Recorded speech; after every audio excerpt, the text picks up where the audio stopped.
हे 18/6/2026 रोजी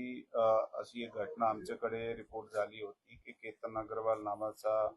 जो एक तरुण 25 वर्षाचा आहे, तो लोहगड किल्ल्यात त्याची फॅन्सी सिया गोयल बरोबर फिरण्यासाठी गेला होता आणि एक अपघात घडल्याने तो त्या ठिकाणून खाली पडला आणि खाली पडून त्याचा मृत्यू झाला. असा माहिती प्राप्त झाल्यानंतर पोलीस दल आणि तिथले सिव्हिल सोसायटीचे कॉर्पोरेशनने त्याची जी बॉडी होती त्याला बाहेर काढला आणि त्याच्यात एक ईडीचा जे केस आहे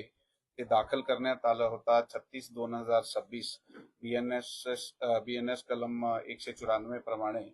लोणावळा ग्रामीण पोलीस स्टेशनमध्ये. त्यात काही त्या घटना घडल्यानंतर जे काही इन्फॉर्मेशन पुढे तपासामध्ये आमच्या समोर आली आणि ते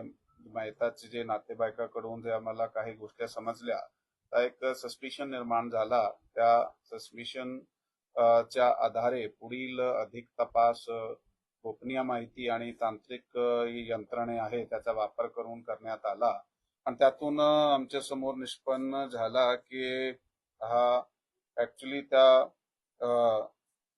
मयत केतन विशाल अग्रवाल यांचा ज्याच्याबरोबर लग्न ठरवला होता आणि काही दिवसाने लग्न होणार होता.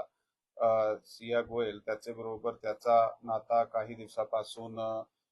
वाईट झाला होता आणि त्याच्या तापसात काही भांडणासारखे प्रकार सुद्धा झाले होते आणि याच्यात एक तिसरा इसम जे आहे तो चेतन चौधरी नावाचा आता होता आणि तो व्यक्ती की सिया गोयलचे बरोबर त्या दोघांनी कट रचून त्याला मारण्याचा त्यांनी कट रचला आणि त्याप्रमाणे प्रॉपर प्लॅनिंगले त्यांना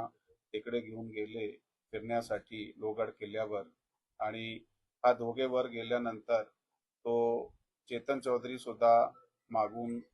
किल्ल्यावर गेला आणि किल्ल्यावर गेल्यानंतर त्यांनी त्याला ढकलून दिला आणि तो खाली पडला आणि त्याची मृत्यू झाली. असं हे यामध्ये लोणावळा ग्रामीण पोलीस स्टेशनची टीमने अधिक तपास 2-3 दिवसाच्या आत जे केला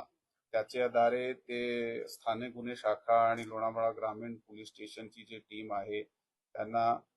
आम्ही आदेश दिले होते की त्यामध्ये सखोल चौकशी करून ह्याला उघडकीस आणायचे आणि दोघा टीमने मिळून चांगला काम केलेलं आहे. यामध्ये पुणे रूरल चे जे आमचे अपर पोलीस अधीक्षक आहात डॉक्टर शुभम कुमार ते आता सध्या घटनास्थळी आणि पोलीस स्टेशनलाही आहे अधिक तपासामध्ये आणि ते त्या ठिकाणी एसडीपीओ गजानन टोंपे आणि लोणावळा ग्रामीण पोलीस स्टेशनचे पोलीस निरीक्षक तायडे साहेब आणि त्याच्याबरोबर स्थानिक गुन्हे शाखाची आमची जी टीम आहे त्याचे PILCB प्रमोद क्षीरसागर, PSI सावंत आणि त्याची टीम त्यांनी खूप चांगल्या पद्धतीने या गुन्ह्याचा तपास केला आणि हे गुन्हा उघडकीस समोर आणला. या गुन्ह्यामध्ये